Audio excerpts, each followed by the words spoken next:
तीन दामाद की सास पार्ट 2। अब तक आपने सुना कि कावेरी जी अपनी तीनों बेटियों ईशा, मोहिनी और सुहाना की शादी तीन घर जमाई लड़कों के साथ करवा देती है। उन्हें लगता है कि ये लड़के शायद घर का कामकाज संभाल लेंगे, लेकिन उनके तीनों घर जमाई बहुत आलसी थे। वो नौकरी भी नहीं करते थे और बाहर का काम भी नहीं। कावेरी जी ने अपनी बेटियों से कहा कि वो प्रेगनेंसी का बहाना बनाकर अपने पतियों को सबक सिखाए। अब सुनिए आगे। मम्मी, आपने जैसा कहा था हमने वैसा ही किया, लेकिन देखिए ना, विवेक का हाल तो वैसा का वैसा ही है। घर में ना सुबह का नाश्ता बनता है और ना खाना। नौकरी पर जाने की बात करूं तो खाने को दौड़ते हैं मुझे। हाँ मम्मी, मैंने भी सुमित को कितनी बार कहा कि अगर नौकरी नहीं करनी तो कोई छोटी सी दुकान ही खोल लो। घर का खर्चा कैसे चलेगा? देखो दोपहर के 12 बजने आए और जनाब अभी तक सो रहे हैं। हाँ मम्मी, ईशा और सुहाना ठीक कहती हैं। अविनाश का भी यही हाल है। जब मैंने अपनी प्रेगनेंसी के बारे में कहा तो मुझसे कहने लगा, अरे दूसरी लड़कियां तो 9-9 महीने तक नौकरी करती है, बस डिलीवरी के टाइम छुट्टी लेती है। मोहिनी, तुम भी नौकरी करो। अब मुझे कहाँ नौकरी मिलेगी? मम्मी बताओ, अब मैं क्या करूँ? हे भगवान, क्या सोचकर घर जमाई दामाद लाई थी मैं कि मेरी बेटियां मेरे पास रहेंगी और खुश रहेंगी, लेकिन इन आलसी दामादों ने तो हमारी जिंदगी को भी प्रॉब्लम में डाल दिया है। मैं तो कहती हूँ मम्मी, हम लोग वापस अपनी जॉब पर जाना शुरू कर देते हैं। बता देते हैं इन लोगों को कि हमने प्रेगनेंसी का बहाना किया है। नहीं नहीं बेटा, ऐसी गलती भी मत करना। अगर तुमने ऐसा किया तो इन तीनों की आदत और ख़राब हो जाएगी। अरे आज नहीं तो कल कभी तो तुम प्रेग्नेंट होगी, तब वापस यही प्रॉब्लम आएगी। तब क्या करोगी तुम तीनों? हाँ मम्मी, आपकी बात तो बिल्कुल सही है। इन लोगों को तो सुधारना ही पड़ेगा। लेकिन कैसे? अपने बच्चों के आने की खबर सुनकर भी इन लोगों पर कोई असर नहीं हो रहा। पैसे कमाने के लिए घर से बाहर निकलना ही नहीं चाहते ये तीनों। अब मेरे दिमाग में एक प्लान आया है। तुम तीनों चिंता मत करो, उन तीनों को बुलाओ, फिर मैं बात करती हूँ। थोड़ी देर बाद कावेरी जी अपने तीनों दामादों को सामने बुलाकर अपनी बात कहना शुरू करती हैं। अविनाश, सुमित और विवेक, देखो बेटा, मैं ना तुम तीनों से बड़ा प्यार करती हूँ, इसीलिए तो तुम्हें घर जमाई बना कर रखा है मैंने। अरे मम्मी जी, सीधे सीधे कहिए ना, क्या बात है? प्यार तो हम भी आपको बहुत करते हैं। अरे मम्मी जी, आपकी इज्जत भी बहुत करते हैं। अरे भाई, आपके जैसी सास और कमाने वाली बीवी सबको मिलती है क्या? हाँ मम्मी, विवेक और सुमित ठीक कह रहे हैं। आपकी बेटी से शादी करके मेरी तो ज़िंदगी ही अच्छी हो गई है। जानती हूँ मैं, और ये भी जानती हूँ कि तुम तीनों अपने अपनी बीवियों से बहुत प्यार करते हो। बेटा, बात ऐसी है कि हमारे कुल गुरु ने कहा है कि प्रेग्नेंट होने के बाद मेरी तीनों बेटियां शुरू के 4 महीने हमारे गांव में जाकर रहेगी, जहां मेरे चाचा जी रहते हैं।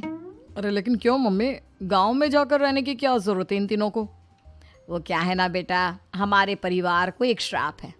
अगर मेरी बेटियों ने यहाँ पर बच्चा पैदा करने की कोशिश की तो उनके बच्चों को कुछ भी हो सकता है। इसलिए अब से लेकर 4 महीने पूरे होने तक इन्हें गांव वाले घर में रहना पड़ेगा। हाँ, तो इसमें प्रॉब्लम क्या है मम्मी जी? हम भी वहाँ जाकर रहेंगे, पिकनिक मनाएंगे। अरे भाई, बीवी जहाँ हम भी वहाँ। हाँ यार, आइडिया तो बहुत अच्छा है।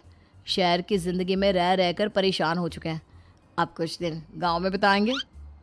तुम लोग समझने की कोशिश क्यों नहीं करते? तुम में से कोई भी वहाँ नहीं जा सकता, और मैं यहाँ रहूँगी ना तुम तीनों के साथ। 4 महीने की तो बात है, उसके बाद ये तीनों ही लौट कर आ जाएंगी। ठीक है मम्मी जी, अब हमारे बच्चों का सवाल है तो ये तो करना ही पड़ेगा। कावेरी अपनी तीनों बेटियों को कुछ दिन के लिए घर से बाहर कहीं दूसरे शहर में रहने के लिए भेज देती है। कुछ दिनों के बाद, अरे मम्मी जी, बहुत दिन से पिज्ज़ा नहीं खाया, मंगवाइए ना। क्या बताऊं बेटा, पहले तो बेटियां खर्चा दे देती थी क्योंकि उनकी नौकरी थी, लेकिन अब तो मेरे पास पैसे ही नहीं बचे। थोड़े बहुत पैसे हैं जो बच्चों की डिलीवरी में काम आएंगे। लेकिन मम्मी जी, आपकी बेटियों को वापस आने में तो अभी बहुत वक्त बाकी है। वही सोच सोच कर परेशान हो रही हूँ। सोच रही हूँ कल से दूध भी बंद करवा देती हूँ। अब दूध वाले को देने के लिए पैसे भी तो नहीं है ना। अरे नहीं नहीं मम्मी जी, अगर दूध भी बंद करवा दोगी तो मुझे चाय कहाँ से मिलेगी? और चाय के बिना मैं तो मर ही जाऊंगा। क्या करूं बेटा, इसके अलावा हमारे पास कोई ऑप्शन नहीं है। मेरे पास पैसे ही नहीं बचे। इस तरह कावेरी जी धीरे धीरे अपने तीनों दामादों को पैसे देना बंद कर देती हैं और घर में खाने पीने की चीजें लाना भी बंद कर देती है। अब वो तीनों बुरी तरह से परेशान होने लगे थे और इसलिए एक दिन तीनों प्लान करके घर से बाहर निकलते हैं और बाजार में जाने के बाद यार अच्छा खाना खाए हुए कितने दिन हो गए, पता नहीं कब अच्छा खाना मिलेगा। हमारी बीवियों के जाने के बाद तो हमारी हालत भिखारियों जैसी हो गई है यार। कुछ भी हो, मुझे तो आज पिज्ज़ा खाना ही खाना है। जेब में 1 रुपया नहीं और पिज्जा खाएगा, कहाँ से आएंगे पैसे? अरे देख वहाँ सामने बोर्ड पर क्या लिखा हुआ है, कंप्यूटर पर काम करने के लिए एक आदमी की आवश्यकता है। भाई मैं तो जा रहा हूँ, काम करूँगा और शाम तक पैसे लाकर आराम से पिज्ज़ा खाऊंगा। जा जा, तुझे कोई काम नहीं देने वाला, हम तो घर जा रहे हैं। चल भाई सुमित। सुमित और अविनाश वहाँ से चले जाते हैं और विवेक उस कंप्यूटर शॉप पर सारा दिन काम करके 5,000 रुपये कमा कर घर लौट कर आता है और अपने खाने के लिए अच्छी अच्छी चीज़ें भी लेकर आता है। ये देखकर विवेक और सुमित के दिल में भी कुछ पैसे कमाने की इच्छा जागती है। अरे सुबह सुबह कहाँ चल दी है तुम? मम्मी जी एक बहुत अच्छी जगह मिली है, कंप्यूटर पर काम करने के 5,000 मिले थे कल मुझे। अगर रोज़ काम करूँगा तो पूरे 40,000 की तनख्वाह। अरे वाह, ये तो बहुत अच्छी बात है दामाद जी, आपको जाना ही चाहिए। सुमित और अविनाश विवेक को इस तरह तरक्की करते देखकर परेशान हो जाते हैं और वो दोनों भी काम की तलाश में निकल पड़ते हैं। धीरे धीरे उन दोनों को भी काम मिल जाता है। अब कावेरी के तीनों दामाद छोटी मोटी नौकरी करके अच्छा पैसा कमाने लगे थे। एक दिन कावेरी